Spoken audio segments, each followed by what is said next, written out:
Lep pozdravček z vami Silvija iz skupinice Trio of Life. Danes sem vam sicer obljubila video o menstrualnih skodelici, vendar sem se odločila, da vam predtem pokažem še pralne vložke.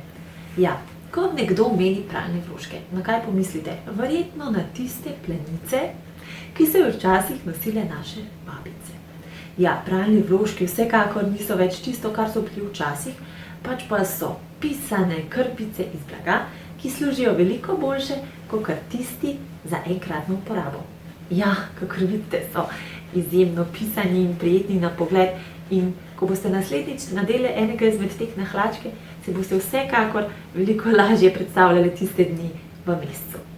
Ja, pralni vložki, tokrat Emila, so več kot odlični, bolj opojni, kakor tisti za enkratno uporabo, predvsem pa z njimi veliko privarčujete in pa izognete se vsem kemikalijam. Namreč operete jih skupaj s perilom brez mehčalca in pripravljeni so za uporabo. Zelo hitro se posušijo in zelo preprosti so za uporabo. Zdaj pa poglejmo še ščitnik perila in enega izmed higienskih vložkov malce od bližje.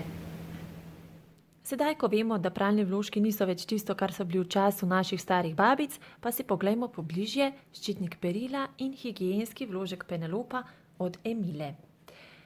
Ščitnik perila je sestavljen iz vrhnje plasti in spodnje nepremočljive, na etiketi pa najdemo prazno lunco, ki nam označuje, da je primeren kot ščitnik perila oziroma za šibki tok. Tale je namenjen za srednji tok in ga označuje polovična lunca. Penelopa pa je tokrat v močni vpojnosti, ki označuje polna luna. Če si pogledamo različne debeline med seboj, boste videli, da so vsi izjemno tanki. Takole. Recimo pa še nekaj o uporabi pralnega vložka. Pralni vložek je sestavljen iz osrednjega dela, ki vpija, in pa krilc. Na krilcih so pritiskači, s katerimi pripnemo pralni vložek okoli hlačk. Da si boste to lažje predstavljali, sem pripravila hlačke in pralni vložek bomo fiksirali v najožjem delu okoli hlačk. Tako. In pralni vložek je pripravljen za uporabo. Po uporabi pralni vložek snamemo in ga zložimo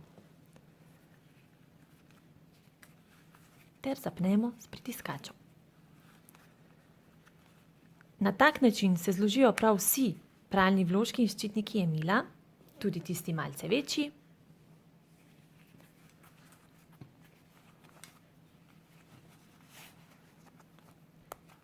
Takole in v torbici za mokre vložke, ki pravimo tudi wet bag, počakajo do naslednjega pranja oziroma do takrat, ko pridete domov. Več o pralnih vložkih Emila in o njihovih velikostih ter različnih materialih, ki so na voljo, bomo govorili od enemu od naslednjih videov. Naslednji teden pa nas zopet čaka video o menstrualnih skodelicah. Do takrat pa naročite se na moj kanal in kakšen všeček, pa nasvidenje.